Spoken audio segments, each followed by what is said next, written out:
Good morning and welcome to SIS. My name is Carolyn Gallagher and I'm the Senior Associate Dean here in SIS. And I wanted to welcome you to our webinar on election interference. Let me start by giving you a little bit of information about how our panel will be run. We will start with 45 minutes of back and forth discussion with the panelists. We will start with 45 minutes of discussion with our panelists along with 15 minutes of Q&A. So we'll be together about an hour today. Please use the Q&A function to ask your questions. We will not put the answers in the Q&A box, but the Q&A will be closed captioned. Also, we ask that you don't record this event because we are recording it and we'll upload it onto the SIS YouTube channel very shortly after the event is over. So let me start by introducing our panelists. Audrey Kurth Cronin, Professor Audrey Kurth Cronin, is an academic practitioner and an award-winning author. She's the founding director of the Center for Security, Innovation, and New Technology here in SIS, and also a professor. Her latest book, Power to the People, How Open Technological Innovation is Arming Tomorrow's Terrorists, was named one of the best of 2019 by Foreign Affairs. Welcome, Audrey. We also have with us Professor Eric Novotny. Eric directs 3 graduate programs in the School of International Services and teaches graduate courses in international cyber policy and security. He is an active advisor to several government agencies on cyber policy and influence operations. He is a former senior advisor to digital media and cybersecurity at the U.S. Department of State and a graduate of Georgetown and Oxford universities. Thanks for being here, Eric. We also have with us Professor Keith Darden. Keith Darden is an associate professor in the School of International Service, and he specializes in comparative politics, international relations, and the politics of Eurasia. He's got a big publication record, but what I want you to know about him right now is that he's working on a project on political blackmail or compromat in post-communist countries. Thank you, Keith. So thank all of you for being here. What I want to do today, just to get started, is to ask you all a round-robin question, which is really pretty simple. What's the biggest external threat to our elections right now? Eric, we can start with you. That's a very sprawling question.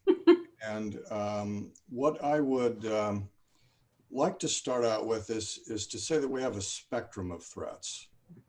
And they range from potential interference with the underlying election infrastructure, which we can talk about and how it's put together and who's responsible for protecting it, as well as operations, both overt and covert, by state or non-state actors to interfere at a higher level, at a psychological level, at a level of political influence.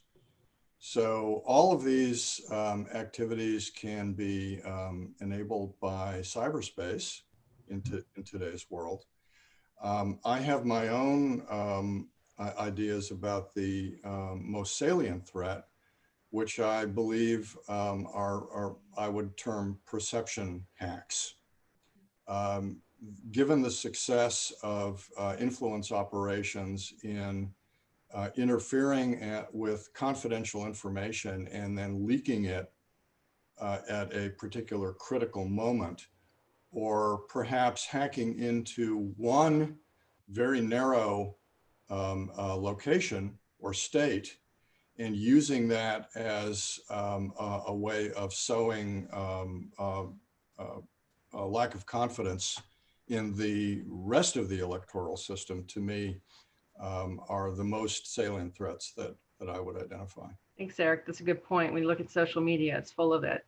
Audrey, what's your take? I think the biggest external threat to our elections right now is COVID-19. Wow. People can't come in person to cast their ballots. Remember our sudden shift to online teaching? That was traumatic enough. We'll imagine it for everyone who's trying to cast a vote. It's a drastic change. So COVID-19 is causing a ripple effect of other bad effects, including widespread efforts to delegitimize the mail-in system that now has become essential to the democratic process. Wow. Keith, what do you think?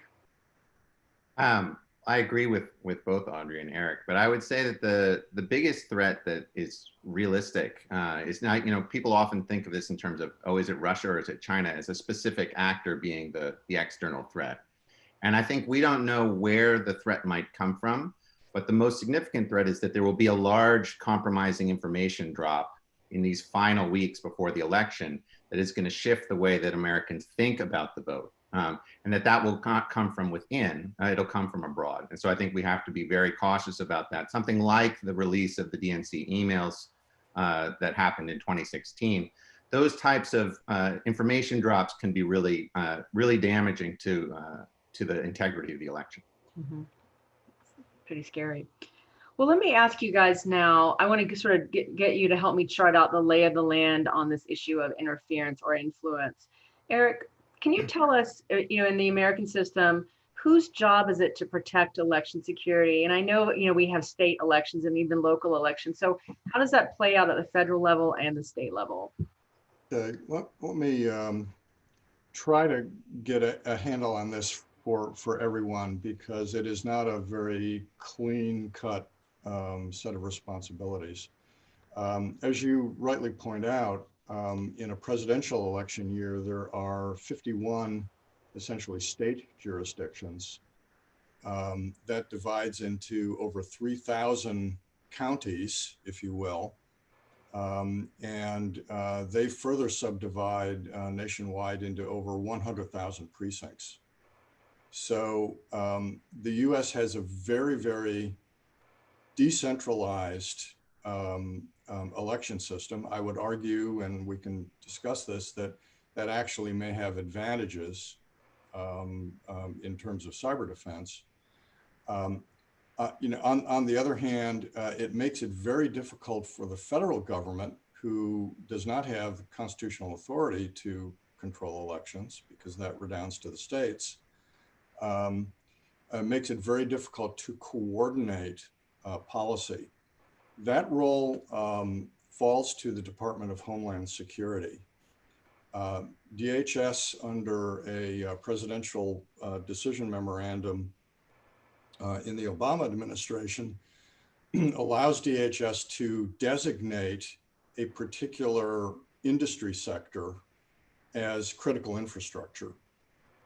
Up until 2017, there were 16 of these. Logically, you can imagine, water, electricity, banking, food distribution, and so forth. And in 2017, in January, in the wake of the DNC compromises, the election infrastructure was added to that. So nominally, DHS has a responsibility to work with the states to provide grants, funds, and other coordination activities in order to protect the actual underlying infrastructure, which means voter registration, it means polling places, and it means vote tabulation and auditing. Okay? It has no responsibilities for these higher order issues of information operations, number one, and number two, has no jurisdiction with respect to political parties or campaigns. What about the local level? I mean, what happens at the precinct or, in Maryland? What does Governor Hogan, does he have anything he can do to protect the election at the state level? Well, many of the states have now been able to stand up committees or working groups of the various state agencies that are involved with this, including the state National Guard units. Ohio, for example, has a very large National Guard unit of over 1,000 troops that are essentially watching the election infrastructure. So there are more activities taking place at the state level, but it's primarily information sharing and monitoring. Although it's getting better. I won't say that it is, entirely adequate, but it is getting a lot better in terms of protecting the underlying infrastructure. On the other hand, if we look at state governments, many of them have fallen victim to ransomware. I mean, there are over 60 major local and state governments that have been victimized by criminal groups. And it's the same infrastructure that affects voting. and that it's used for voting. So that is a very worrisome trend, and we're not out of the woods on that whatsoever. Audrey, what are some of the specific things that either countries or individual bad actors themselves are doing to try to influence our elections? Well, I am interested and concerned about foreign influence operations. They continue coming from Russia, China, Iran, and various criminal groups, especially this according to the National Security Agency and Cybercom. So that has not ended. In fact, it's ramping up. And the purpose of state-sponsored foreign influence operations is to sow discord by polarizing our electorate politically.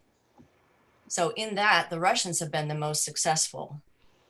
Secondarily, there has been Russian interest in re-electing Donald Trump, and lesser so Chinese interest in re-electing Joe Biden. The Russians are the most active.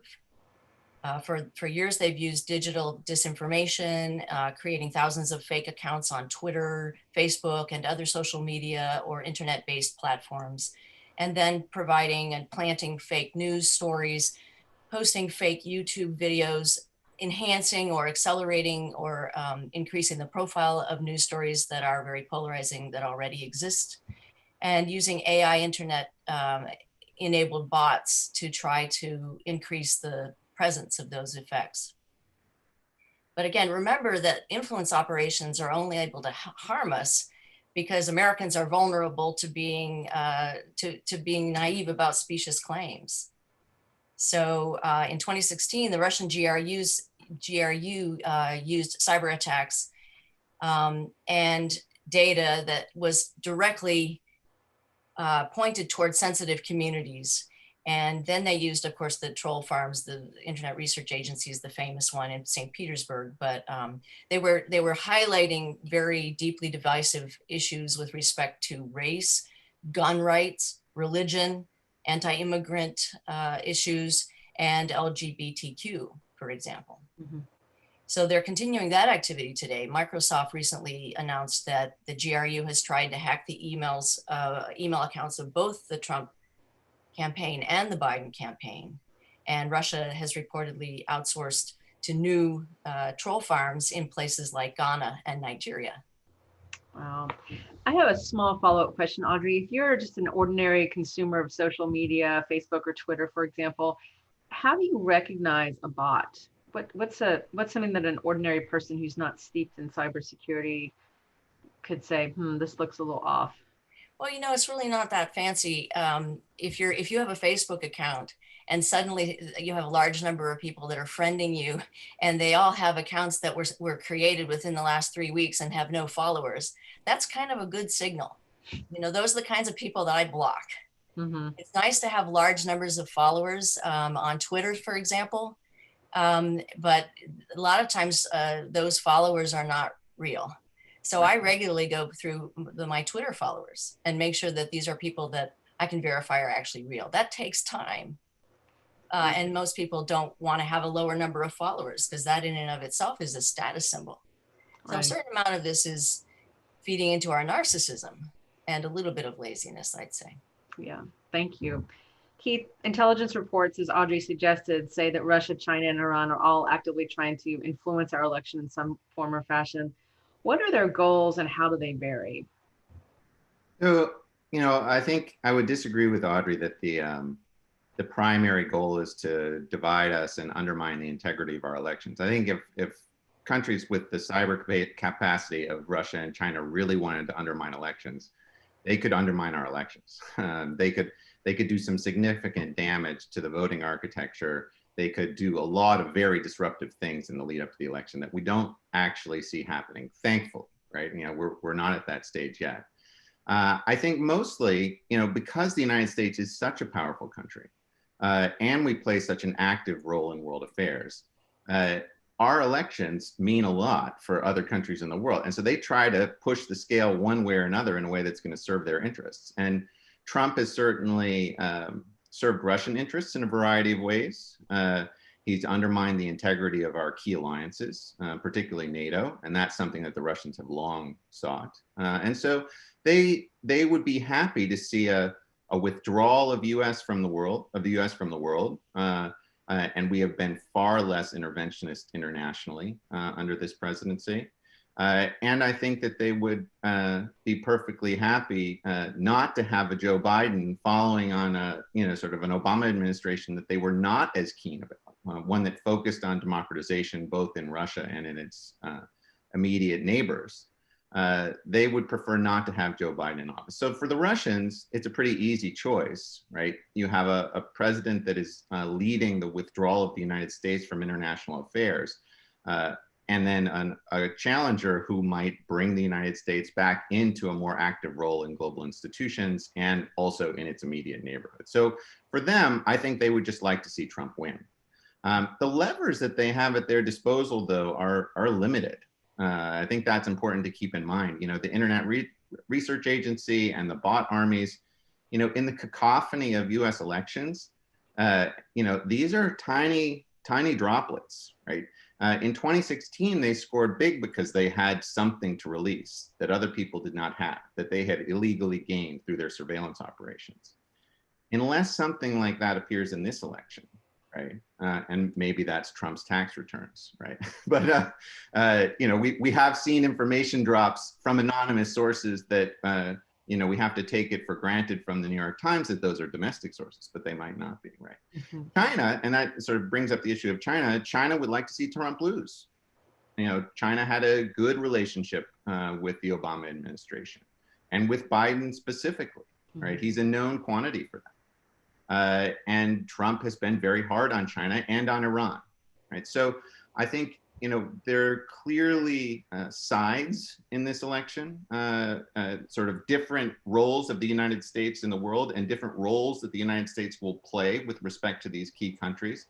And they have a very vested interest in pushing this election one way or the other. Whether they have the tools to do so or not, I think remains to be seen. Mm-hmm. Okay. Audrey, did you want to jump in there and respond yes, a bit to what Keith I actually said? think, Keith, you ended up exactly at the point that I was making. So I'm not sure where we disagree. What I'm arguing is that we have deep polarization politically, and that the Russians have a long history of being able to use influence operations that are by definition designed to put the thumb on the scale, but not to be a big splash that will result in antibodies and a strong response and an ability to point to exactly what they've done. So, I think the fact that we are as deeply polarized as we are is partly our own fault, but it's also reflecting the longer term impact of influence operations that have been going on for a long time.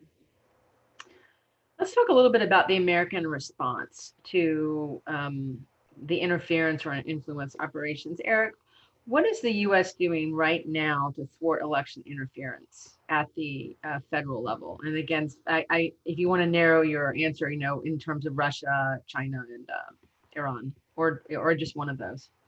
Yeah, I'm glad you brought that up, because it introduces a dimension that we often don't fully appreciate, and that is in the Defense Authorization Bill in 2017.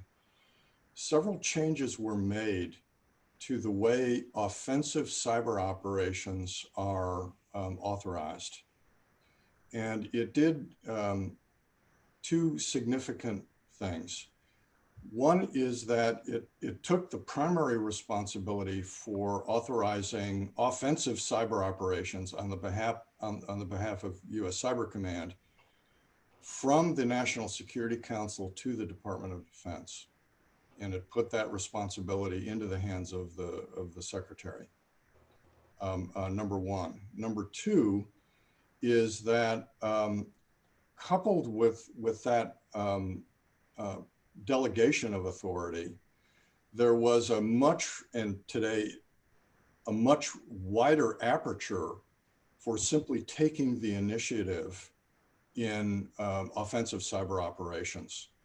And even though when you look at the rhetoric in speeches and in policy documents by major national security officials in and out of the administration, there's still a lot of emphasis on defense and resilience, which over the last 4 administrations was really U.S. policy in this realm. But now it's strike first, strike back, strike anywhere, strike anybody who becomes suspicious, in terms of either these doctrines of persistent engagement or defend forward. What that means is that adversaries have in turn dispersed their resources. Now, in 2016, the Internet Research Agency could do its thing, so to speak. But in the midterm elections, they were very, very strongly attacked by the US. And now, as Audrey pointed out, you've got these groups popping up in Nigeria and Ghana and all these other places. And that's simply to disperse these resources. So the federal government has, really taken a major initiative to have a strong offensive arm, even though publicly it says that it's putting its emphasis on defense and resilience. The budget numbers don't support that, by the way. The DoD's budget for just building facilities for offensive cyber operations is greater than the entire DHS budget to protect the entire 17 infrastructure sectors, to say nothing of elections. So this is a slight follow-up question, not so much about the American response, but what we're dealing with. So the people trying to influence the election have subcontracted their operations out across the world. How good are the subcontractors at what they're doing? Do we have a sense of that yet? Audrey talked about Ghana and other places. Like, are there groups that are doing this presumably for the Russians? Are they any good at it? Sure, and these are not only proxies, but they can receive training and capabilities and software and other techniques. But if you have a centralized operation and you are facing a very strong offensive adversary, what you want to do is simply disperse your activities. And so you can set up very easily a Russian group or an Iranian group in third countries. And we've seen many examples of that.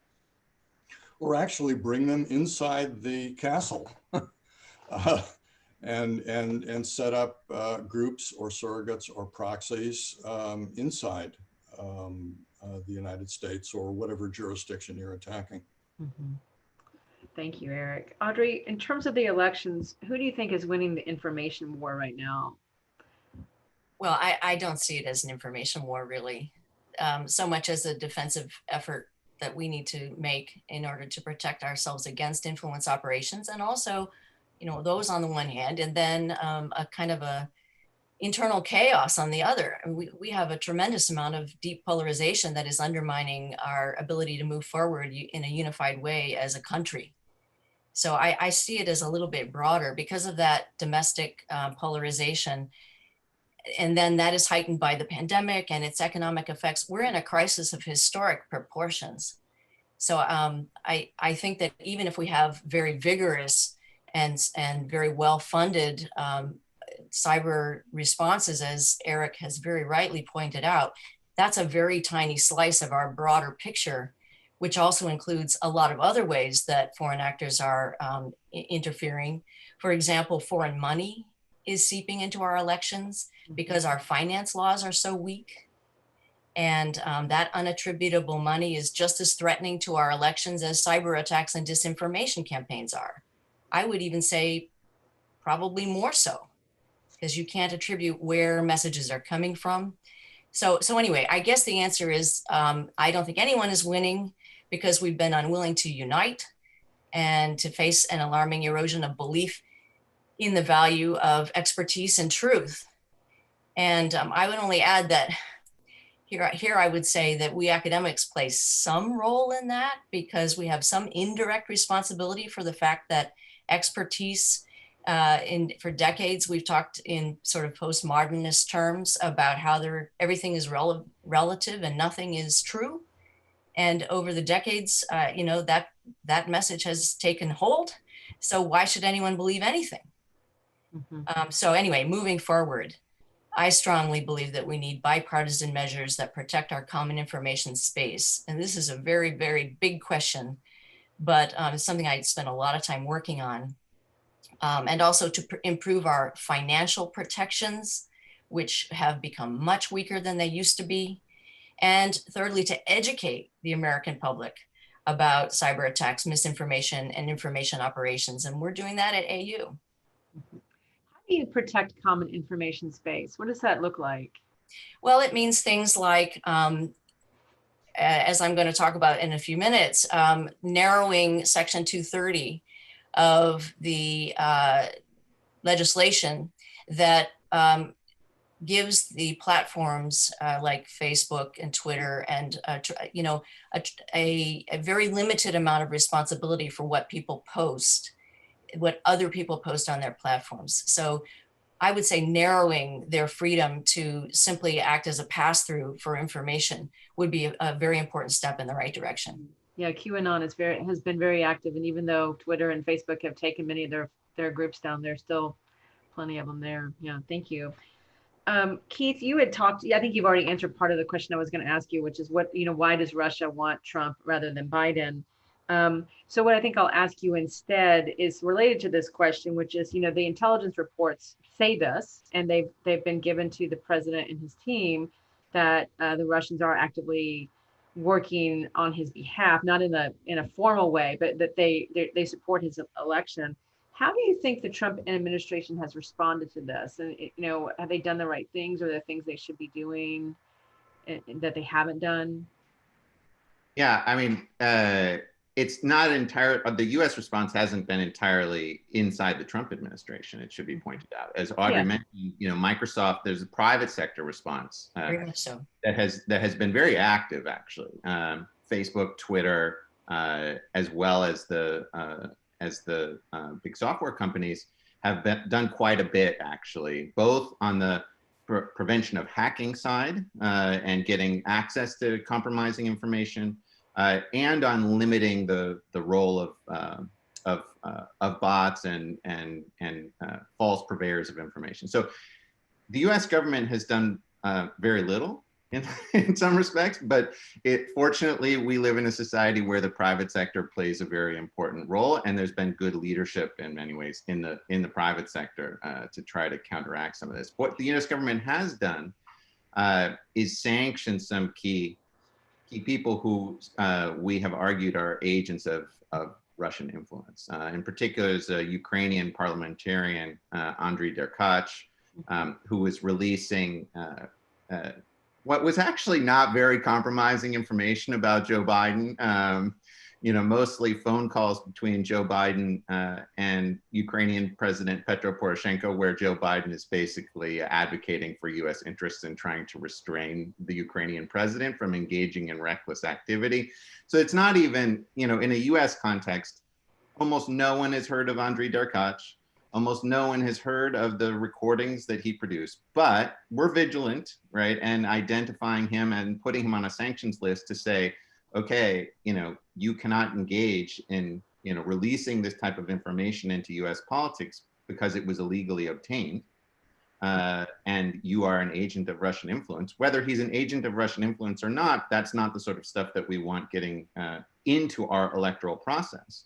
And he had met with Rudy Giuliani. And so there was some indication that the Trump campaign was going to be soliciting this information. And that was shut down by Treasury.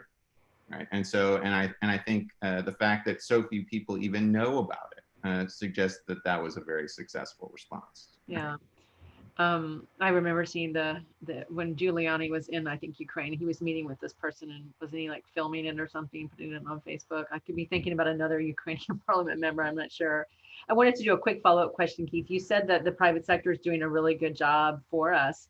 Would you point to anything in particular they've done that you think has been, or a particular company that you think has done something really well? Yeah, I don't think that the U.S. government is particularly good at identifying and shutting down fake accounts, but Twitter is better at that, right? And so, and because they have the authority to do so, in other words, for the United States government to repress speech, which is what this involves, is not necessarily a position that we want the U.S. government to be in.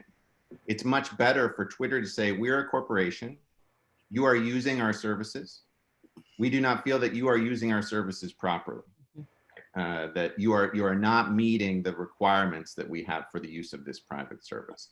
And for them to shut it down, I think we're on much better grounds as a liberal society, and they are doing that, right? Perhaps they're even overdoing it in some cases, right? So they may be canceling Twitter accounts that are entirely legit, and they may be stifling speech that they shouldn't be stifling, right? That may also be the case, right?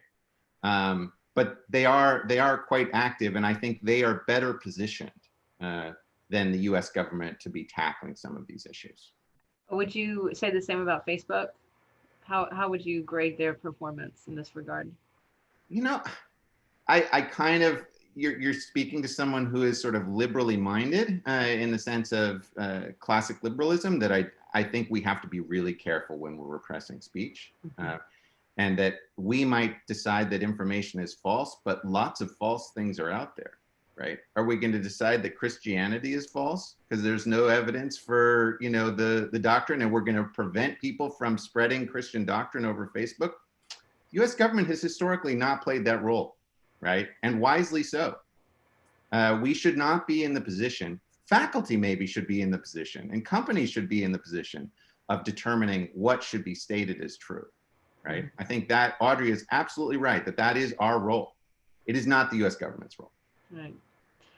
I want to move now to internal security. And by that, I mean, you know, if there is chaos leading up to the election, in the waning days of the election, I think it's been a fairly chaotic month, as we would all probably agree, and chaos directly after the election, what, you know, thinking about internal security. So Eric, I'm going to start with you, with the recognition that maybe in some ways this question is moot given the types of threats we see. But if we had election monitors in our country observing elections on election day, what would you tell them to look for?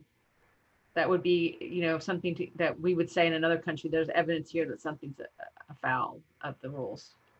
Yeah, having done election monitoring and been involved with election monitoring in a number of countries, much of the focus is in the pre-election period in other countries is to ensure that opposition parties are not suppressed during an election campaign, that they're prevented from raising funds or advertising or getting alternative messages out.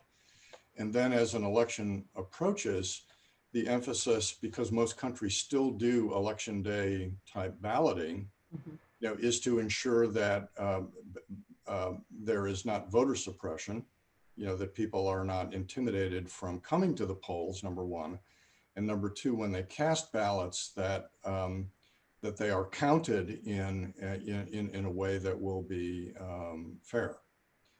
Very difficult to do in many places. One just has to look at the chaos in the aftermath of the Belarus elections. And of course, governments in power, particularly those that, you know, have a chance of claiming victory, you know, will say what's done is done. The people have spoken, and the opposition groups say no, that this is an entirely fraudulent activity. So, I think the you know, to answer your question directly, activities in polling places is going to be less effective in the U.S. election because we have early voting and vote by mail. So you need different kinds of monitoring, very different from poll watching, particularly ballots that are opened or leaked or counted or disposed of before the election. And that, it seems to me, is extremely difficult to counter. I think Audrey mentioned earlier that because of the pandemic, you know, we have seriously changed the way Americans vote. by voting early and voting by mail or by other means before election day. And that introduces a whole new dimension into election. Let me ask you about that. So Oregon, for example, has been doing mail-in voting for quite some time, and as far as we know, they haven't reported on any serious problems. How is Oregon, if you know, have they managed to secure it so that it's not subject to these potential pressures or threats? Well, again, one of the problems that you get into is that some states have, like the state of Oregon, has had experience with this, and they're staffed up Yeah. To deal with it, and they can physically secure ballots that come in by mail and verify them. Other states have had much less experience with this. And so they're going to be more hard pressed to do things correctly. There will always be errors. There will always be ballots that are forgotten and discarded and so forth. But like any other type of risk, it has to be kept to some tolerable level, whatever we decide tolerable means in this context. Just like, we accept a certain amount of credit card fraud, because we want the convenience of credit cards. And it's not like we can ever get rid of it 100%, but we can keep it down to a level where it's not going to drastically affect the outcome. Right. Audrey, how likely is it that far-right groups like the Proud Boys or the Oath Keepers will try to meddle both pre-election by harassing voters or, coming up and hanging around polling stations just outside the boundaries of where they're not allowed to be, and post-election? And I'm thinking of potential ways threatening electors, governors, Biden's campaign headquarters, going out into the street in displays with lots of arms and, potentially rioting. What do you think? Is this a real concern, or should we all take a deep breath? Well, both. Or maybe both. Take a deep breath. Have a little coffee. No, seriously. Of course, President Trump told the Proud Boys to stand back and stand by during last week's debate. So, and they took that as instructions and immediately proclaimed it on their Telegram channel. And the Proud Boys have gotten an enormous amount of media attention as a result, and this has been a very bad cycle. And, QAnon and the conspiracies that have thrived on Facebook and Twitter, you've already mentioned, Carol. Mm-hmm. But you don't really have to look very far. You don't have to look at far right groups to, and even conspiracy theories to see domestic election meddling. Donald Trump Jr., the president's son, has put out a campaign ad that urges supporters to, quote, defend your ballot and, quote, join an army for President Trump on his behalf.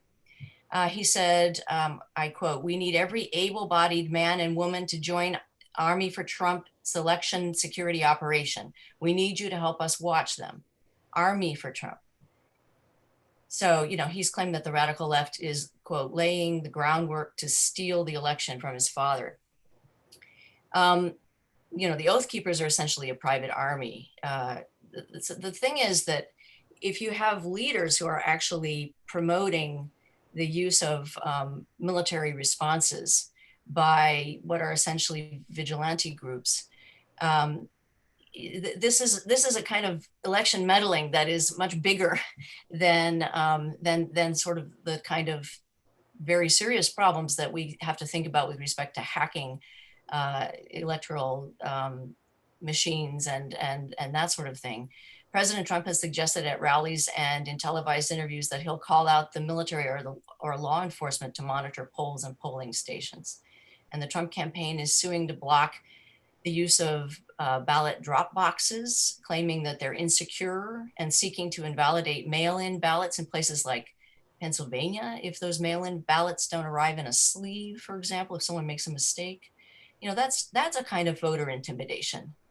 Mm-hmm. So what I'm really worried about, this bigger threat, is that the Trump campaign will claim that the election is over before all the mail-in ballots are counted, which gets back to the point I was making before about the huge effects of COVID. And then they will potentially disenfranchise millions of voters. That's what I'm worried about. What does the media need to do on the night of the election to make people, so let's say Trump comes out and says, I won the election before the ballots have been fully counted. What should the media do in that context to protect the integrity of the election? What do you guys think? I'll start with you, Audrey, since it was your question, but. Yeah, okay, so the media, I don't think the media play that role. I mean, I think they need to report straight up. They need to undermine false claims of cheating and reveal what they can find evidence that is as close as possible to the truth.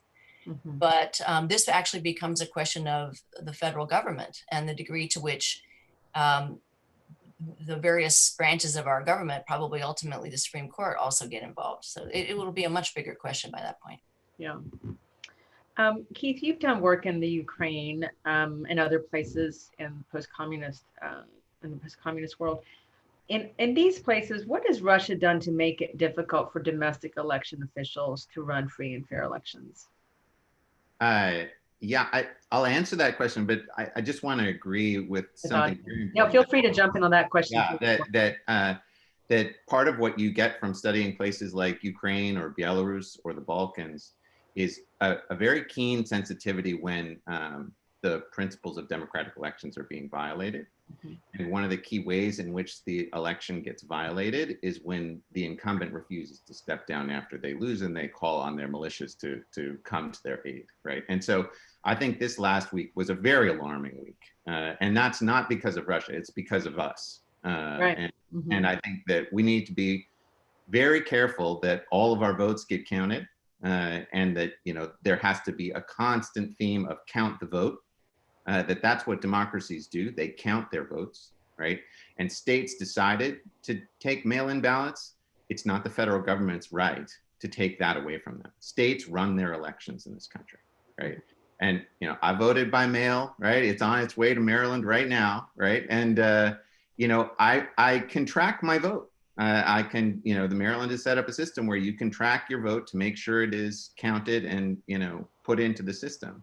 And I encourage every single American to do that. And I think the media actually should be on that issue. I think we need to be very careful that the votes get counted and that nothing gets decided until the votes get counted, right? Even if it takes into mid-December, right? So the media's responsibility is simply to keep reminding people of that it just because one person claims victory without the full data.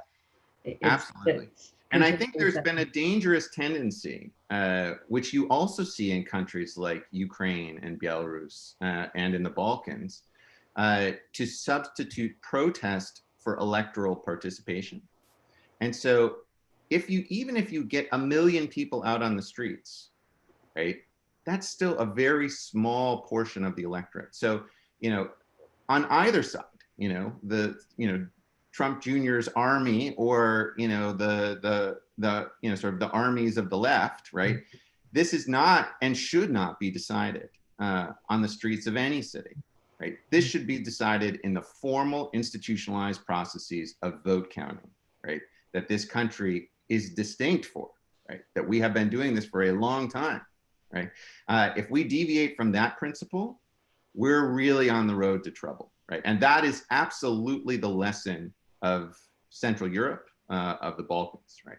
I will say, though, that when Russia is really trying to interfere in an election, it looks like Montenegro in 2016, where the foreign intelligence services, set up a coup plot and we're going to overthrow the elected president of Montenegro to prevent Montenegro from joining NATO, right? Like when Russia really decides that your election is not going to go off as planned, they might not do it well, but they're going to do it far more aggressively than having an army of internet bots out there. Yeah. Well, let me do a quick round robin and then we'll open it up for questions. But I do want to tell the audience listening, now's a good time to put your questions in that Q&A box at the bottom of your Zoom screen. If you could make one change to our cybersecurity systems to protect our elections, what would it be? Eric? One change to improve security, or one change to our cybersecurity systems to protect elections. And whatever you think that is. Yeah, kind of a broad question, I know. I think what is important here to pick up on Keith's point is that one needs to have auditable records. And whether they're done manually or by mail or in advance or on election day or through a voting machine of, there are several varieties of these, they need to be reproducible and auditable. There are ways of doing this. It costs money and it takes time, but it seems to me that once you can prove that a vote has been cast and you can't go in the other direction, that is change it in some way, that is a huge deterrent against these kinds of challenges that may call into question the integrity of the electoral process itself. So I think that's an absolute big step in that sense. I also believe that there is an inherent advantage in a decentralized system where you have different ways of gathering and casting and auditing votes. But I think there is a definite need for reproducibility in the case of a dispute. Great, thanks. Audrey, you had mentioned one thing you wanted to do. You can elaborate on that, or you can add something else if you'd like. Sure. So I'm more focused on the human, how the humans use these systems. And, I'm very concerned about the behavior of Americans and are making sure that our institutions are strong, and also making sure that the response that Keith spoke about and that I agree with him about with respect to the private companies is also strong. And I personally think that the one key change that I would make, as I mentioned before, is narrowing Section 230 of the Communications Decency Act of 1996, which gives online platforms more responsibility for the information that's posted on their sites and more responsibility to know exactly who has posted it. But then in the longer term, I would focus on controlling the money that I mentioned. Campaign finance reform is critical, and on educating voters about online misinformation and disinformation and fraud. So those, I cheated a little. I've got 3. That's okay. If we need to do it, we need to do it. Keith, what do you think? Real quick, and then we'll open it up to. There's a lot of that going around these days, Audrey. So you're not alone in cheating and things related to the elections. But thanks. I'm in that company, am I? I would say that this country evolved the system of the secret paper ballot for a reason, both paper and secret. And I think that we have to be very cautious on both of those fronts. In other words, I think once we start moving away from ballot secrecy, we undermine ballot integrity. And so I do not think that all of the calls about concerns about mail-in voting are completely misguided, insofar as mail-in voting is not necessarily secret voting. In other words, I voted, for example, in the presence of other members of my family. They did not choose to coerce my vote, but they could have, right? And I think it's important that, my mother has worked in Colorado, which has also had mail-in balloting for quite some time. And she has gone door to door and helped people fill out their ballots. I consider that potentially, as someone who studies places where elections do get rigged and votes are bought and manipulated, I think that's a risk. And we should develop a system that is based on, secure paper voting that is also secret and accessible. And I think that is something that is not going to be on the agenda for this election. It should have been beginning in 2016. There should have been a full court press on this. Maintaining the security of our elections should be the sine qua non, right, of what the government does, right? It is the enactment of our constitutional rights. And it certainly can be done by the 2024 elections, if not the midterm elections in 2022. So I'm going to turn some of the questions now. I have a question from Premac at starpower.net. What can we do about armed poll watchers? Anybody want to jump in on that one? Well, different states have different laws with respect to how you can arrive and how close you can get to the polls. I don't know it really is up to the state governments, I think, as to what they can do in local precincts. Right. So if the laws are really loose and allow people to scare voters, then the thing to do is going to be for the next election at this point, it sounds like. So Gregory Aftendillian, who's one of our members of the faculty, and this is for you, Audrey, with so many Trump supporters believing in conspiracy theories, how can that segment of the American public differentiate disinformation from Russia versus actual information, or do they care? You know, actually, I would push back against only saying that Trump supporters or any one part of our political spectrum believes in conspiracy theories.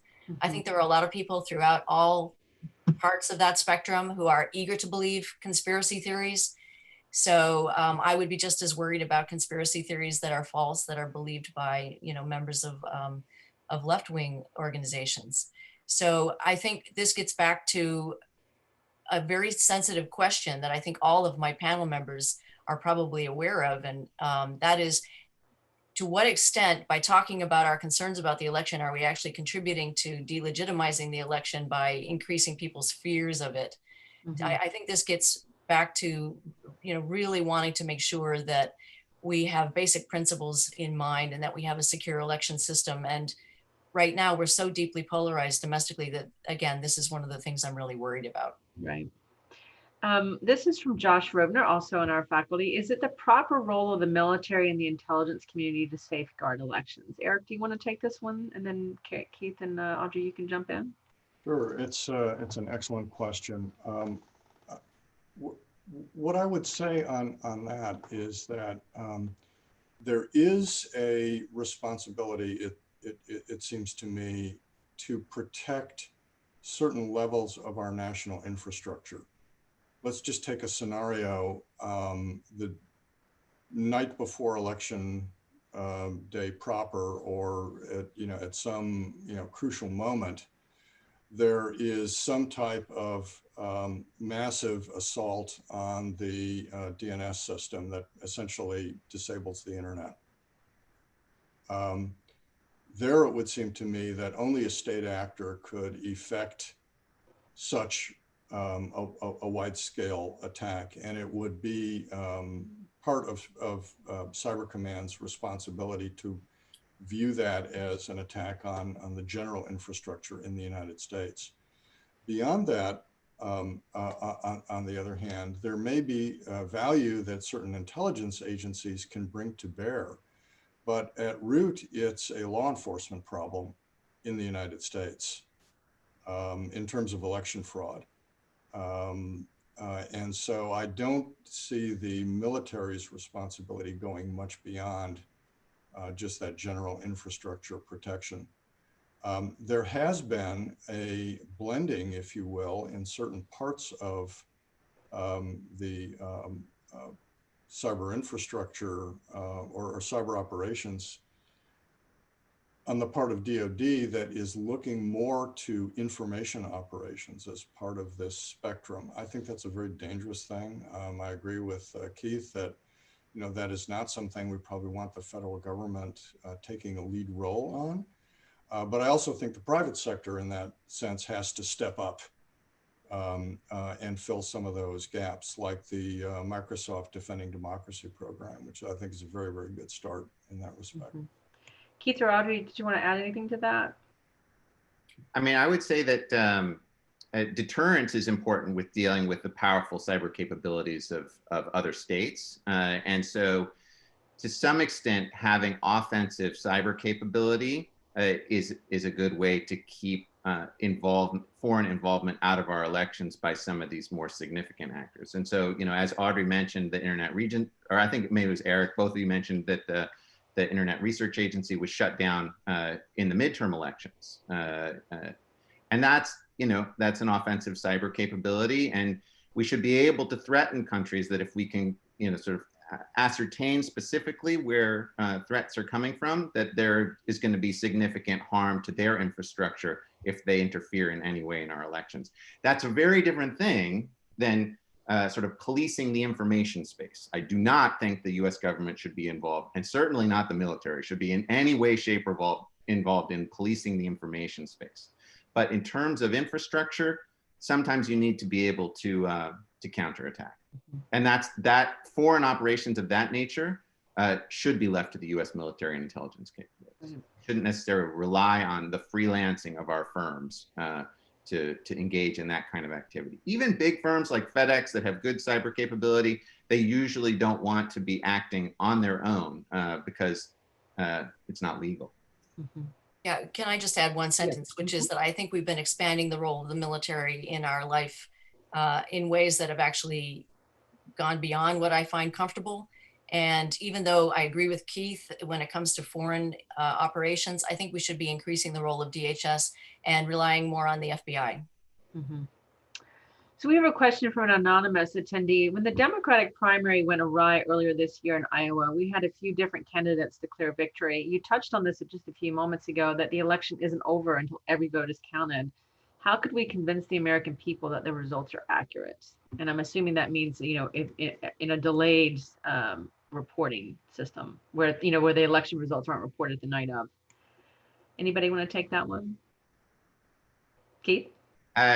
I think and there was an op-ed in either the Times or the Post that advocated this, that we need a bipartisan Central Electoral Commission, right? Like so many countries have this. And it is a way of dealing with this question of, in a highly polarized partisan environment, right? Who do you turn to? Like, what source is going to be able to validate an electoral outcome? And we don't have that in this country, right? In part because it is all sort of disaggregated down to the state level and even to the locality level, as Eric explained. But it would be very useful to have a bipartisan commission that would preserve the integrity of the elections and certify the vote. Even if it's still run at the state level, that is something that we could accomplish at the federal level.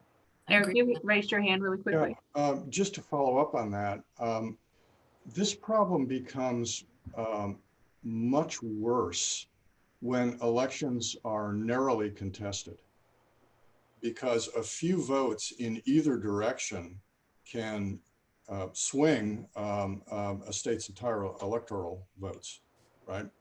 So in cases like, if you go back to the Florida balloting in the election of 2000, for example, I think ultimately George W. Bush won Florida by less than 1,000 votes, when all was said and done, okay? And there was just a lot of ad hoc efforts scrambling, to try and find a rational solution to that. So there was almost no preparation. The other danger is that when you have very narrowly contested, for example, in swing states or in other places, that the elections will be thrown into the courts. I mean, we haven't talked about that yet, but losers, or perceived losers, will have a tendency to say, well, the whole thing was invalid. I'm not going to concede, but I'll file a lawsuit and, attempt to have a judge decide the elections. I don't think that's such a hot idea either. But there needs to be preparation so that an institution that already has legitimacy can come into play and sort things out without having prolonged and protracted legal battles as a result. Yeah, we have a really good question here. Can the panel address voter suppression prior to elections? The NAACP estimated that at least 3 million voters were disenfranchised in 2016, minorities, students, and former felons among them. Do we know the impact of suppression efforts this November, with polling places closed in rural areas and poor neighborhoods, and with mailboxes and sorting machines removed? Anybody want to take that one?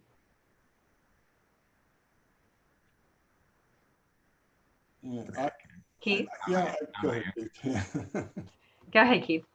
Yeah, so, voter suppression is and candidate suppression, as Eric mentioned, is a big feature of sort of quasi-democratic regimes, or what are often called competitive authoritarian regimes, sort of restricting the electorate so that, your supporters are overrepresented, and diminishing the capacity of candidates to compete fairly in those elections. And, this was the American South for, decades, obviously, right? Jim Crow is a form of voter suppression, It's not that people constitutionally lost the right to vote. They were just unable to exercise that right. And there is a risk that this is happening again. Mail-in balloting, even if it may involve weakening the integrity and secrecy of voting, does have the benefit of getting around this problem of not putting a sufficient number of polling places in urban areas. And since states essentially control this process, if you have a party-controlled state legislature and a party-controlled Secretary of State that uses the influences of that public office in a way that manipulates the outcome of the election through voter suppression, you really have a significant problem. And so, to some extent, the mail-in voting is an answer to that, while it has other weaknesses. But obviously, this is one of the things where we should have an algorithm. It says, for this percentage of population in this area, we need this number of polling stations, and they will be staffed with state funds, right? Like, that is not a hard thing to do, right? But because we, at the state level, there's an effort to manipulate the outcome of the election through voter suppression, we don't have that. And again, it's one of these things that keeps us from being a more perfect democracy. Audrey or Eric, did you want to jump in? Well, I would only underline 2 points that I've already heard from my esteemed panelists. One of them is that mail-in voting is very important. And the second one is that a very obvious and overwhelming result to the election is going to be crucial. And then after the election, I think we should try to put in place the bipartisan commission to protect our elections. I think it's extremely important. Mm-hmm. Well, we are at time. I want to start by end by thanking our panelists, Audrey, Eric, and Keith. I really appreciate you being here with us today. And Keith, you're on the West Coast, so you got it really early. Double thanks to you. And thanks to the audience for all the questions. I couldn't get to every one of them, but I really appreciate you asking them. And I also wanted to let you know we have one more panel coming up next week in advance of the election. And I believe we're going to put that on the screen here in a moment. So thank you all for coming, and I hope you have a lovely afternoon. Thank you. Thanks. Thank you.